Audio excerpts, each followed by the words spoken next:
ಗಣೇಶ ಮೂರ್ತಿಗೆ ಮುಸ್ಲಿಂ ಯುವಕರಿಂದ ಅಪಮಾನ ಆಗಿದೆ ಶಿವಮೊಗ್ಗದಲ್ಲಿ. ಹಿಂದೂ ದೇವರ ಮೂರ್ತಿಯನ್ನ ಧ್ವಂಸಗೊಳಿಸಿ ಕಿಡಿಗೇಡಿಗಳು ಅಟ್ಟಹಾಸವನ್ನ ಮೆರೆದಿದ್ದಾರೆ. ಗಣೇಶ ಮೂರ್ತಿಗೆ ಮುಸ್ಲಿಂ ಯುವಕರಿಂದ ಅಪಮಾನವನ್ನ ಎಸಗಲಾಗಿದೆ. ಹಿಂದೂ ದೇವರ ಮೂರ್ತಿಯನ್ನ ಧ್ವಂಸಗೊಳಿಸಿ ಕಿಡಿಗೇಡಿಗಳು ಅಟ್ಟಹಾಸವನ್ನ ಮೆರೆದಿದ್ದಾರೆ. ಶಿವಮೊಗ್ಗದ ರಾಗಿಗುಡ್ಡದಲ್ಲಿ ನಡೆದಿರುವಂತಹ ಘಟನೆ ಇದು. ನೋಡಿ, ಇತ್ತೀಚೆಗೆ ಗಣಪತಿ ನಾಗದೇವ ವಿಗ್ರಹವನ್ನು ಪ್ರತಿಷ್ಠಾಪನೆಯನ್ನ ಮಾಡಲಾಗಿತ್ತು. ಈಗ ಮುಸ್ಲಿಂ ಯುವಕರ ಅಟ್ಟಹಾಸದಿಂದ ಆಕ್ರೋಶ ಭುಗಿಲೆದ್ದಿದೆ. ಬಂಗಾರಪ್ಪ ಬಡಾವಣೆಯಲ್ಲಿ ಬೆಗುವಿನ ವಾತಾವರಣ ನಿರ್ಮಾಣವಾಗಿದೆ. ಸ್ಥಳಕ್ಕೆ ಎಎಸ್ಪಿ ಹಾಗೂ ಡಿವೈಎಸ್ಪಿ ಭೇಟಿ ನೀಡಿ ಪರಿಶೀಲನೆ ನಡೆಸಿದ್ದಾರೆ. ಕೋಮು ಸಾಮರಸ್ಯವನ್ನ ಕದಡುವಂತಹ ಕೆಲಸ ಮುಸ್ಲಿಂ ಯುವಕರಿಂದ ಆಗಿದೆ. ಶಿವಮೊಗ್ಗದ ರಾಗಿಗುಡ್ಡದ ಬಂಗಾರಪ್ಪ ಬಡಾವಣೆಯಲ್ಲಿ ಈ ಘಟನೆ ನಡೆದಿರುವಂಥದ್ದು ಗಮನಿಸ್ತಾ ಇದ್ದೀರಾ. ಶಿವಮೊಗ್ಗದಲ್ಲಿ ನಡೆದಿರುವಂತಹ ಘಟನೆ. ಗಣೇಶ ಮೂರ್ತಿ ಇದೆ, ಆ ಮೂರ್ತಿಗೆ ಅಪಮಾನ ಮಾಡಿದ್ದಾರೆ, ವಿಕೃತಿಯನ್ನ ಮೆರೆದಿದ್ದಾರೆ. ಅನ್ಯ ಕೋಮಿನ ಯುವಕರು ಈ ರೀತಿಯಾಗಿ ಕುಕೃತ್ಯವನ್ನ ಎಸಗಿದ್ದಾರೆ ಅನ್ನುವ ಆರೋಪ ಕೇಳಿ ಬಂದಿದೆ. ಇದಕ್ಕೆ ಸಂಬಂಧಪಟ್ಟಂತಹ ವಿಡಿಯೋಗಳನ್ನು ಕೂಡ ಈಗಾಗಲೇ ಸೋಷಿಯಲ್ ಮೀಡಿಯಾದಲ್ಲಿ ಹರಿದಾಡ್ತಾ ಇದೆ. ಜೊತೆಗೆ ನೀವು ಕೂಡ ಗಮನಿಸ್ತಾ ಇದ್ದೀರಾ. ಇತ್ತೀಚೆಗಷ್ಟೇ ವಿಗ್ರಹಗಳನ್ನು ಪ್ರತಿಷ್ಠಾಪನೆ ಮಾಡಲಾಗಿತ್ತು. ನೋಡ್ತಾ ಇದ್ರಲ್ವಾ, ಇತ್ತೀಚೆಗಷ್ಟೇ ಅಂದರೆ ಒಂದು 2-3 ದಿನಗಳ ಹಿಂದಷ್ಟೇ ಈ ವಿಗ್ರಹಗಳನ್ನು ಅಲ್ಲಿ ಪ್ರತಿಷ್ಠಾಪನೆ ಮಾಡಿದರು. ಅರಳಿಕಟ್ಟೆ ರೀತಿಯಲ್ಲಿ ಪ್ರತಿಷ್ಠಾಪನೆ ಮಾಡಿದ್ರಂತೆ. ಆದರೆ ನಿನ್ನೆ ರಾತ್ರಿ ಒಂದಿಷ್ಟು ಕಿಡಿಗೇಡಿಗಳು ನೋಡಿ, ಈ ಧರ್ಮದ ಅಫೀಮನ್ನು ತಲೆಗೆ ಹತ್ತಿಸ್ಕೊಂಡ್ಬಿಟ್ಟಿರ್ತಾರಲ್ವಾ, ಅವರು ಈ ರೀತಿಯ ಕೃತ್ಯವನ್ನು ಅಂದರೆ ಆ ವಿಗ್ರಹವನ್ನು ಕೆಡವುವಂಥ ಪ್ರಯತ್ನವನ್ನು ಮಾಡಿದ್ದಾರೆ. ಅಲ್ಲಿದ್ದಂಥ ಜನರು ಕೂಡಲೇ ಅವರ ವಿರುದ್ಧ ಆಕ್ರೋಶವನ್ನು ಕೂಡ ಹೊರ ಹಾಕಿದ್ದಾರೆ.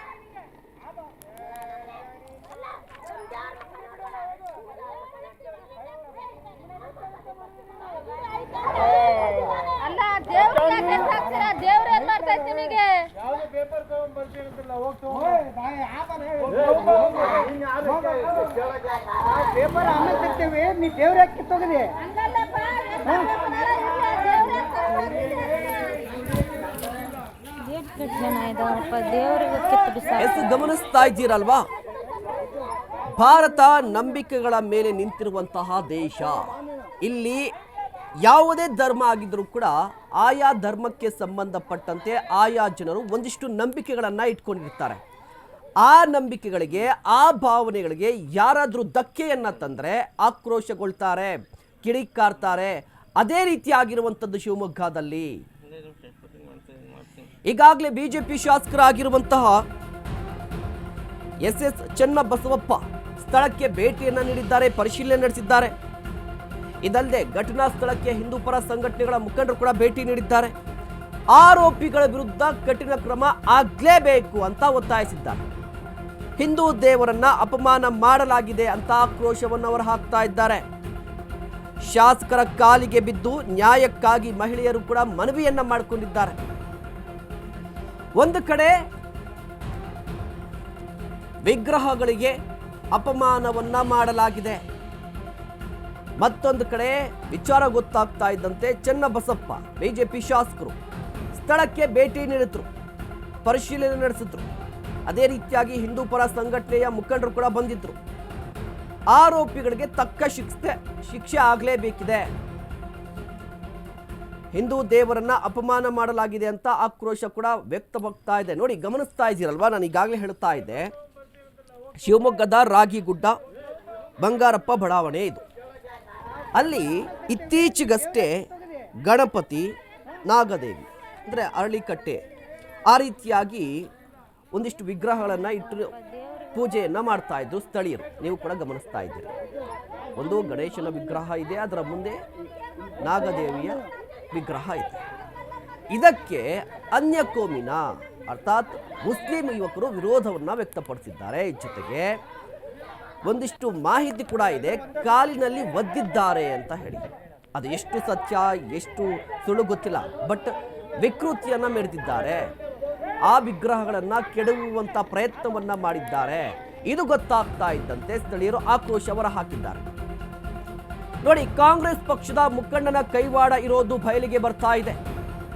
ಕಾಂಗ್ರೆಸ್ ಪಕ್ಷದ ಮುಖಂಡ ಸಯ್ಯದ್ ಎಂಬಾತನಿಂದ ದುಷ್ಕೃತ್ಯವಾಗಿದೆ. ಜಿಲ್ಲಾ ಕಾಂಗ್ರೆಸ್ ಸೋಷಿಯಲ್ ಮೀಡಿಯಾ ಪ್ರಧಾನ ಕಾರ್ಯದರ್ಶಿ ಅಂತೆ ಈತ. ಜೊತೆಗೆ ನಾನೇ ಮಾಡಿದ್ದು ಅಂತ ಹೇಳಿ ವಿಡಿಯೋವನ್ನ ರಿಲೀಸ್ ಮಾಡಿದ್ದಾನೆ. ಕಾರಣ ಕೇಳಿದ್ರೆ ಸರ್ಕಾರಿ ಜಾಗದಲ್ಲಿ ತುಳಸಿ ಕಟ್ಟೆಯನ್ನ ನಿರ್ಮಾಣ ಮಾಡಲಾಗಿತ್ತು. ಜಸ್ಟ್ 2-3 ದಿನಗಳಷ್ಟೇ ಆಗಿತ್ತು. ಇದೇ ರೀತಿ ಬಿಟ್ಕೊಂಡು ಹೋದ್ರೆ ಇದು ಜಾಸ್ತಿ ಆಗುತ್ತೆ. ಏನು ಇವರಪ್ಪನ ಮನೆ ಆಸ್ತಿ ಅಂತನಾ ಜಾಗ? ತುಳಸಿ ಕಟ್ಟೆಯನ್ನ ಯಾರು ಕಟ್ಟಿದ್ದು ಅಂತ ನಾನು ಕೇಳಿದ್ದೆ. ಇವನ್ ಯಾರು ಕೇಳಕ್ಕೆ? ಮುಸ್ಲಿಂ ಮನೆ ನಮ್ದು. ಬೆಳಗ್ಗೆ ನಾವು ದೇವಸ್ಥಾನ ನೋಡ್ಬೇಕಾ? ನಾವು ಅಜಾನ್ ಕೇಳಲ್ವಾ? ಬೆಳಗ್ಗೆ ಸಂಜೆ ನಾವೇನಾದ್ರೂ ಪ್ರಶ್ನೆ ಮಾಡಿದ್ದೀವ? ನಾನು ಕಾಲಿಗೆ ಬಿದ್ದು ಕಾಲಿನಿಂದ ಒದ್ದು ಅದನ್ನ ಧೂಕಿದೆ ಅಂತ ನೋಡಿ ಒಪ್ಕೊಂಡಿದ್ದಾನೆ. ಕಾಲಲ್ಲಿ ಒದ್ದಿರುವಂಥದ್ದು ಯಾರು ಸಹಿಸ್ಕೋತಾರೆ ಇದನ್ನ? ನಂತರ ಅಲ್ಲಿದ್ದ ಊರಿನವರ ಕ್ಷಮೆಯನ್ನೂ ಕೇಳಿದ್ದೇನೆ ಅಂತ ಹೇಳ್ತಾ ಇದ್ದಾನೆ. ಇದಕ್ಕೆ ಸಂಬಂಧಪಟ್ಟಂತೆ ವಿಡಿಯೋ ಕೂಡ ರಿಲೀಸ್ ಆಗಿದೆ. ನೋಡಿ, ವಿಡಿಯೋ ಈಗಾಗಲೇ ಸಿಕ್ಕಿದೆ. ಸಯ್ಯದ್ ಈತ ಯಾರು ಅಂತ ಹೇಳಿದ್ರೆ ಈ ಶಿವಮೊಗ್ಗ ಜಿಲ್ಲಾ ಕಾಂಗ್ರೆಸ್ ಸೋಷಿಯಲ್ ಮೀಡಿಯಾ ಪ್ರಧಾನ ಕಾರ್ಯದರ್ಶಿಯಂತೆ. ಈತ ಈಗಾಗಲೇ ಒಂದು ವಿಡಿಯೋವನ್ನು ಕೂಡ ರಿಲೀಸ್ ಮಾಡಿದ್ದಾನೆ. ಏನಂತ ಅಂತ ಹೇಳಿದ್ರೆ, ಹೌದು, ನಾನು ಅಲ್ಲಿದ್ದಂಥ ವಿಗ್ರಹಗಳನ್ನು ಕಾಲಿನಿಂದ ಒದ್ದದ್ದು ನಿಜ, ನಾನೇ ಮಾಡಿದ್ದು ಅಂತ ಹೇಳಿ. ನೋಡಿ, ಯಾಕೆ ಮಾಡಿದೆ, ಏನು ಪ್ರಾಬ್ಲಮ್ ಏನಾಗಿತ್ತು ನಿಮಗೆ ಅಂತ ಕೇಳಿದ್ರೆ, ಸರ್ಕಾರಿ ಜಾಗ ಅಂತೆ, ಸರ್ಕಾರಿ ಜಾಗದಲ್ಲಿ ತುಳಸಿ ಕಟ್ಟೆಯನ್ನು ನಿರ್ಮಾಣ ಮಾಡಲಾಗಿತ್ತು ಅಂತ ಹೇಳಿ. ಹೌದು, ಸರ್ಕಾರಿ ಜಾಗ ಆಗಿದ್ರೆ ಅಧಿಕಾರಿ ಬಂದು ಪ್ರಶ್ನೆ ಮಾಡಬೇಕು. ಗ್ರಾಮ ಪಂಚಾಯಿತಿ ಅಧಿಕಾರಿ ಬಂದು ಈ ಅಪ್ಪ ಯಾವ ದೊಣ್ಣೆ ನಾಯಕ ಅಂತ ಈ ಸಯ್ಯದ್ ಪ್ರಶ್ನೆ ಮಾಡಲಿಕ್ಕೆ ಯಾರು ಅಧಿಕಾರ ಕೊಟ್ಟಿದ್ಯಾರು? ಕಾಲಿಂದ ಒದ್ಲಿಕ್ಕೆ ಅಧಿಕಾರ ಕೊಟ್ಟಿದ್ಯಾರು? ಇದು ದರ್ಪ, ಮತ್ತೆ ಏನು ಮಾಡಿದ್ರೂ ಆಗುತ್ತೆ ಅನ್ನೋದು. ಇದ್ರ ಜೊತೆಗೆ ನೋಡಿ, ಇನ್ನೊಂದು ಮಾತು ಹೇಳಿರುವಂಥದ್ದು ಇಲ್ಲಿ, ಯಾರು ತುಳಸಿ ಕಟ್ಟೆಯನ್ನು ಕಟ್ಟಿಸಿದ್ ಯಾರು ಅಂತ ಪ್ರಶ್ನೆ ಮಾಡಿದಂತೆ. ಅಲ್ಲ, ಪ್ರಶ್ನೆ ಮಾಡ್ಲಿಕ್ಕೆ ಇವನೇ ಯಾರು ಅಂತ, ಯಾವ ಸೀಮೆ ದೊಣ್ಣೆ ನಾಯಕ ಅಂತ, ಯಾರು ಇವನ್ಗೆ ಎಲ್ಲ ಪರ್ಮಿಷನ್ ಕೊಟ್ಟಿದ್ದು, ಅನುಮತಿ ಕೊಟ್ಟಿದ್ದು ಯಾವನು ಅಂತ. ಇದ್ರ ಜೊತೆಗೆ ಮುಸ್ಲಿಂ ಮನೆ ನಮ್ದು ನಿಜ, ಒಪ್ಕೊಳ್ಳೋಣ. ಬೆಳಗ್ಗೆ ಎದ್ದು ನಾವು ದೇವಸ್ಥಾನ ನೋಡ್ಬೇಕಾ ಅಂತ ಕೇಳಿದ್ರೆ, ಈಗ ಹಿಂದೂಗಳೆಲ್ಲ ಕೂಡ ಈಗ ಎಲ್ಲರೂ ಅಲ್ಲಿದ್ದಾರಲ್ವಾ, ಹಿಂದೂಗಳೆಲ್ಲ ಕೇಳ್ಬೋದಾ? ನಾವು ಬೆಳಗ್ಗೆ ಸಂಜೆ ಅಜಾನ್ ಕೇಳ್ತೀವಲ್ಲ, ಯಾಕೆ ಕೇಳಬೇಕು? ಆಫ್ ಮಾಡ್ಕೊಳ್ಳಿ ಅಂತ ಕೇಳಕ್ಕಾಗುತ್ತಾ? ಅದು ಕೇಳಿದ್ರೆ ಸರಿ ಇರುತ್ತಾ? ಅದೇ ರೀತಿಯಾಗಿ ಕೇಳಬೇಕಾಗುತ್ತೆ. ಇಂತಹ ವ್ಯಕ್ತಿಗಳಿದ್ರೆ ಕೇಳಬೇಕಾಗುತ್ತೆ. ನೋಡಿ, ನಾನು ಆಗ್ಲೇ ಹೇಳ್ತಾ ಇದ್ದೆ, ಇದು ಕೋಮು ಸಾಮರಸ್ಯವನ್ನ ಕದಡುವಂತಹ ಕೆಲಸ ಆಗುತ್ತೆ ಅಂತ ಹೇಳಿ. ಗಂಡು ಮಕ್ಕಳು ಯಾರಿಲ್ಲ, ಮಕ್ಕಳು ಮರ ತಗೊಂಡು ಜೀವನ ಮಾಡ್ತಾ ಇದ್ವಿ. ನಮ್ಮ ಪರಿಸ್ಥಿತಿ ಏನು ಸರ್, ಈಗ ಹೆಚ್ಚು ಕಮ್ಮಿ ಏನಾರ ಆದ್ರೆ 9 ಗಂಟೆ ಅಷ್ಟಿಗೆ ನಾವು ಬರ್ತಾ ಇರ್ತೀವಿ ರೋಡ್ ಮೇಲೆ. ಮಕ್ಕಳು ಅಂಗಡಿ ಬಟ್ಟೆ ಅಂಗಡಿ ಹೋಗುತ್ತೆ. ಈಗ ಅವ್ ಸೀರೆ ಉಡಿಸಿ ಹೋಗಿದ್ದಾರೆ ಸರ್, ಸೀರೆ ಉಡಿಸಿ ಅವೆಲ್ಲ ರಂಪ ಮಾಡಿ ಹೋಗಿದ್ದಾರೆ ಸರ್. ನಾವು ಇದ್ಲ ಗರೆ ಕಸ ಹೋಗಿ 6 ಗಂಟೆಗೆ ಬಂದು ನೋಡ್ತೀವಿ. ಏನೆಲ್ಲ ಸೊಂಡ್ಲಿ ಮೇಲೆಲ್ಲ ಕೇಸರಿ, ಚಪ್ರಿಂಗ್ ಎಲ್ಲ ಕೇಸರಿ ಇತ್ತು ಸರ್, ಎಲ್ಲ ಕೇಸರಿ ಇತ್ತೆಲ್ಲ. ಬಂದು ನೋಡಿ ಸರ್, ಯಾರೋ ಸರ್ ನಾವು ನೋಡಿಲ್ಲ, ಇಲ್ಲಿ ಹುಡುಗರು ಬಂದು ಕೂತಿದ್ರಂತೆ. ಯಾರು ಸರ್? ನಾವಿಲ್ಲ, ಅಮ್ಮಾರ ಇದ್ರು ಇಲ್ಲಿ, ಅವರೇ ಇರೋದಿಲ್ಲ. ಹಗ್ಲೆಲ್ಲಾನು ಅವರೇ ಇರ್ತಾರೆ ಸರ್, ನಾವಿರಲ್ಲ. ಅಲ್ಲ, ಏನ್ ಹೇಳಿದ್ರು ಅಲ್ಲಿ ಮಾಡ್ಬೇಕಾರೆ? ಏನಾರು ಹೇಳಿದ್ರ? ಎಲ್ಲ ಯಾಕೆ ಇಟ್ಟಿದ್ರಿ ನೀವು ಹಂಗೆ ಹಿಂಗೆ ಅಂತ ಹೇಳಿ ಎಲ್ಲ ಕಾಲಿಂದ ಒದ್ದಿ ಎಲ್ಲ ಹೋಗಿದ್ದಾರೆ ಸರ್. ಎಲ್ಲ ಅದೆಲ್ಲ ಕಾಲಿಂದ ಸೊಂಡ್ಲಿಂದ ಎಲ್ಲ ಕೆಸರಿ ಸರ್. ನಾವು ಬಂದು ನೋಡಿದ್ವಿ, ಕೆಸರಿ ಇತ್ತೆಲ್ಲ. ಬಂದ್ ಸುಮಾರು ಹೊತ್ತು ಎಲ್ಲ ನೋಡಿ ಹ್ಞೂ ಸರ್, ಕೆಳಗೆ ಬೀಳಿಸಿದ್ರು. ಮತ್ತೆ ಎತ್ತಿಟ್ಟಿದ್ರು ಪಾಪ, ಈ ಹುಡುಗರು ಎತ್ತಿಟ್ಟು ನೀರ್ ಹಾಕ್ತಾ ಇದ್ರು. ನಮ್ಮ ಹುಡುಗರೆಲ್ಲ ನೀರ್ ಹಾಕ್ಬೇಡ್ರಿ ಅಂದಿವಿ ನಾವು. ತೋರ್ಸೋಣ, ಬರೋರಿಗೆಲ್ಲ ತೋರ್ಸೋಣ ಅಂತ ಹೇಳಿದ್ವಿ ಸರ್. ಎಲ್ಲ ಮಾಡಿದಾರ ಸರ್. ಈ ಬಗ್ಗೆ ಇನ್ನಷ್ಟು ಮಾಹಿತಿಯನ್ನ ಪಡೆಯೋಣ. ನಮ್ಮ ಪ್ರತಿನಿಧಿ ಅಶ್ವಿನಿ ದೂರ ಸಂಪರ್ಕದಲ್ಲಿ ಜಾಯಿನ್ ಆಗ್ತಾ ಇದ್ದಾರೆ. ಅಶ್ವಿನಿ, ಎಕ್ಸಾಕ್ಟ್ ಆಗಿ ಏನ್ ಘಟನೆ ನಡೀತು, ಯಾಕಾಗಿ ನಡೀತು, ಎಕ್ಸಾಕ್ಟ್ ಆಗಿ ಏನ್ ನಡೀತಲ್ಲಿ? ಮಹೇಶ್, ಏನು ಶಿವಮೊಗ್ಗ ಅನ್ನೋದು ಸೂಕ್ಷ್ಮ ಪ್ರದೇಶ. ಹೌದು, ಇಲ್ಲಿ ಆಗಾಗ ಕೋಮು ಗಲಭೆಗಳು ಈ ತರದೆಲ್ಲ ನಡೆಯುವಂತ ಸ್ಥಳವಾಗಿದೆ. ಅದ್ರಲ್ಲೂ ರಾಗಿಗುಡ್ಡ ಅನ್ನೋದು ಕಳೆದ 7 ವರ್ಷದ ಹಿಂದೆ ಬೆಂಕಿ ಉಂಡೆ ಅನ್ನೋ ಅಂತಾನೆ ಕರೆಯಲ್ಪಡಲಾಗ್ತಾ ಇತ್ತು. ಯಾಕಂದ್ರೆ ಯಾವ ಟೈಮಲ್ಲಿ ಏನಾಗತ್ತೆ ಅಂತ ಗೊತ್ತಾಗ್ತಾ ಇರ್ಲಿಲ್ಲ. ಇಂಥ ಸ್ಥಳದಲ್ಲೇ ಅದು ಬಡವರಿಗಾಗಿ, ಏನು ಶಿವಮೊಗ್ಗದಲ್ಲಿ ಚಾನಲ್ ಏರಿಯಾಗಳಲ್ಲಿ ವಾಸಿಸುವಂತ ಜನರಿಗಾಗಿ ನಿರ್ಮಿಸ್ಕೊಳ್ಳಲಿಕ್ಕೆ ಮನೆಯನ್ನ ಸರ್ಕಾರ ಕೊಟ್ಟಿದೆ ಜಾಗ, ಏನು ಬಂಗಾರಪ್ಪ ಬಡಾವಣೆಯಲ್ಲಿ. ಆ ಜಾಗದಲ್ಲಿ ಈ ಅನ್ಯ ಕೋಮಿನ ವ್ಯಕ್ತಿಯ ಮನೆ ಕೂಡ ಕಟ್ಟಲಾಗಿದೆ ಅನ್ನೋ ಮಾಹಿತಿ ಲಭ್ಯವಾಗಿದೆ. ಆ ಮನೆಯ ಮುಂದೆ ಏನು ಅಲ್ಲಿರುವಂತ ಬಡ ಕೂಲಿ ಕಾರ್ಮಿಕರು ಹಿಂದೂಗಳಿದಾರಲ್ಲ, ಅವರು ಡೈಲಿ ಪೂಜೆ ಮಾಡ್ಲಿಕ್ಕೋಸ್ಕರ ಈ ಒಂದು ವಾರದ ಕೆಳಗೆ ಅಷ್ಟೇನೆ ಏನು ಗಣಪತಿ ವಿಗ್ರಹ, ನಾಗವರ ವಿಗ್ರಹವನ್ನ ಪ್ರತಿಷ್ಠಾಪನೆ ಮಾಡಿರ್ತಾರೆ. ನಿನ್ನೆ ಸಂಜೆ ಏಕಾಏಕಿ ಈತ ಬಂದು ಕಾಲಲ್ಲಿ ಒದ್ದು ಆ 2 ವಿಗ್ರಹಗಳಿಗೆ ಹಾನಿ ಮಾಡ್ಲಿಕ್ಕೆ ಹೋಗಿರ್ತಾನೆ. ಗಣಪತಿ ವಿಗ್ರಹಕ್ಕೆ ಒದಿತಾನೆ, ಅದು ಏನು ಬಿದ್ದಿರಲ್ಲ. ನಾಗರ ವಿಗ್ರಹ ಬಿದ್ದಿದ ತಕ್ಷಣ ಆ ವಿಗ್ರಹವನ್ನ ತಗೊಂಡೋಗಿ ಚರಂಡಿಗೂ ಕೂಡ ಹಾಕಿ ಇವನು ವಿಕೃತವನ್ನ ಮೆರೆದಿರ್ತಾನೆ. ಕೂಡಲೇ ಆಗಿದ್ದಂತಹ ಮಹಿಳೆಯರು, ಪುರುಷರು ಎಲ್ಲ ಬಂದ್ಬಿಟ್ಟು ಅವನ್ನ ಪ್ರಶ್ನಿಸ್ತಾರೆ, ಏನು ಈ ತರ ಮಾಡ್ತಾ ಇದೆಯಾ ನೀನ್ ಮಾಡ್ತಾ ಇರೋ ಸರಿನಾ? ನಾವು ಈ ತರ ಮಾಡ್ತೀವಿ, ಯಾಕಂದ್ರೆ ಆ ಭಾಗದಲ್ಲಿ ತುಂಬಾ ಮಸೀದಿಗಳು ಕೂಡ ಇದಾವೆ, ಹಿಂದೂಗಳ ಮನೆಗಳು ಕೂಡ ಇದೆ. ನಮ್ಮ ಮನೆಗಳ ಮುಂದೆ ನಿಮ್ಮ ಮಸೀದಿ ಇದೆ ಅಂತ ನಾವ್ ಯಾಕೆ ಅಂತ ಅದನ್ನ ಪ್ರಶ್ನೆ ಮಾಡಿದ್ದೀವ? ಇಲ್ಲ ತಾನೇ, ನೀನ್ ಯಾಕೆ ಈ ತರ ಮಾಡ್ತಿದ್ಯಾ ಅಂತ ಕೇಳಿದ್ರೆ ಅಲ್ಲೂ ಕೂಡ ಆತನ ದರ್ಪ ಮುಂದುವರಿಯುತ್ತೆ. ಏನ್ ಮಾಡ್ಕೊಂತೀರಾ ಹಾಗೆ ಹೀಗೆ ಅಂತ.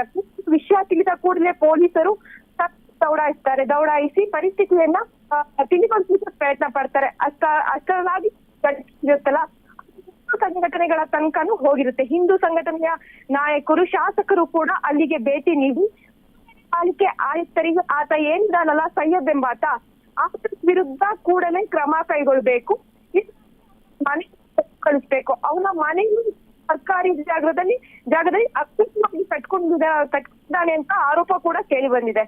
ಅದ್ರ ವಿರುದ್ಧ ಕ್ರಮ ಕೈಗೊಳ್ಳಬೇಕು ಅಂತ ಹಿಂದೂಪರ ಸಂಘಟನೆಗಳು ರಾತ್ರಿ ಪಡ್ತಾನೆ ಇದ್ದಾರೆ. ಅದರಲ್ಲಿ ಶಾಸಕರು ಕೂಡ ಗಡುವನ್ನ ಕೊಟ್ಟಿದ್ದಾರೆ. ನೀವು ಕ್ರಮ ಕೈಗೊಳ್ಳಿ, ಇಲ್ಲ ಅಂದ್ರೆ ಇವರೇ ಕ್ರಮ ಕೈಗೊಳ್ತಾರೆ ಆ ಮನೆ ತೆರವುಗೊಳಿಸ್ಲಿಕ್ಕೆ, ಆತನ ವಿರುದ್ಧ ಕಠಿಣ ಕ್ರಮ ಕೈಗೊಳ್ಳಬೇಕು ಅಂತ ಹೇಳ್ತಾ ಇದ್ದಾರೆ. ಮಹೇಶ್, ಅಶ್ವಿನಿ, ಪೊಲೀಸರಿಂದ ಏನಾದರೂ ಕ್ರಮ ಆಗಿದ್ಯಾ? ಅಟ್ಲೀಸ್ಟ್ ಈತನನ್ನ ಬಂಧಿಸುವಂತ ಪ್ರಕ್ರಿಯೆ ಏನಾದರೂ ನಡೆದಿದ್ಯಾ?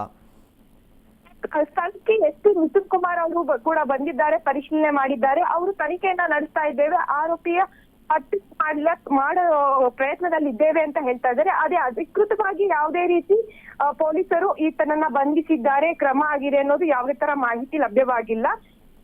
ಒಂದು ವಿಡಿಯೋ ಕೂಡ ವೈರಲ್ ಮಾಡಿದ್ದಾರೆ. ಈಗ ನೋಡಿ, ಈಗ ಸೈಯದ್ ಆತನ ವಿಡಿಯೋ ಕೂಡ ವೈರಲ್ ಆಗಿತ್ತು.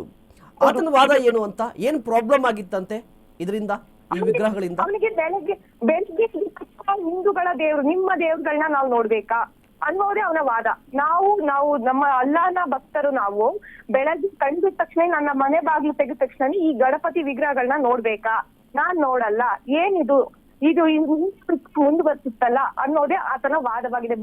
ಬಣ್ಣದ ವಾದ ಅಂತಾನೆ ಹೇಳ್ಬೋದು ಮಹೇಶ್ ಇದಕ್ಕೆ. ಓಕೆ, ಧನ್ಯವಾದ ಅಶ್ವಿನಿ ತಮ್ಮೆಲ್ಲ ಡೀಟೇಲ್ಸ್ಗಾಗಿ.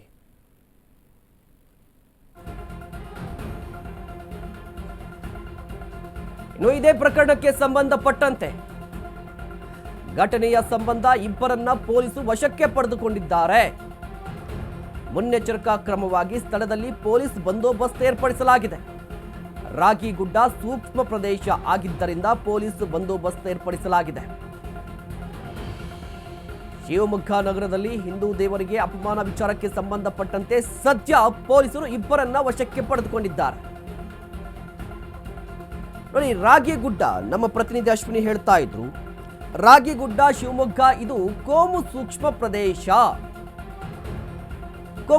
ಪ್ರದೇಶ. ಇದೇ ಕಾರಣಕ್ಕಾಗಿ ಸದ್ಯ ಬಿಗಿ ಪೊಲೀಸ್ ಬಂದೋಬಸ್ತನ್ನ ಏರ್ಪಡಿಸಲಾಗಿದೆ. ಜೊತೆಗೆ ಸೈಯದ್ ಪ್ರಮುಖ ಆರೋಪಿ. ಬಟ್ ಈಗ ವಶಕ್ಕೆ ಪಡೆದುಕೊಂಡಿರೋದು ಯಾರಂತ ಗೊತ್ತಿಲ್ಲ, ಯಾರನ್ನ ವಶಕ್ಕೆ ಪಡೆದುಕೊಂಡಿದ್ದಾರೆ ಅಂತ ಗೊತ್ತಿಲ್ಲ. ಬಟ್ ಇಬ್ಬರನ್ನ ಈಗ ಸದ್ಯಕ್ಕೆ ವಶಕ್ಕೆ ಪಡೆದುಕೊಂಡಿದ್ದಾರೆ ಅಂತ ಗೊತ್ತಾಗ್ತಾ ಇದೆ ಪೊಲೀಸರು. ವಶಕ್ಕೆ ಪಡೆದುಕೊಳ್ಳೋದಲ್ಲ ಇದು. ನೋಡಿ, ಪೊಲೀಸರು ಕೂಡ ಇಂತಹ ಪ್ರಕರಣದಲ್ಲಿ ಒಂದು ಕಠಿಣ ಕ್ರಮವನ್ನು ತೆಗೆದುಕೊಳ್ಬೇಕಾಗುತ್ತೆ. ಕಾದು ನೋಡಬೇಕಾಗಿರುವಂಥದ್ದು ಏನು ಕ್ರಮ ಆಗುತ್ತೆ ಈ ಪ್ರಕರಣದಲ್ಲಿ ಅಂತ ಹೇಳಿ.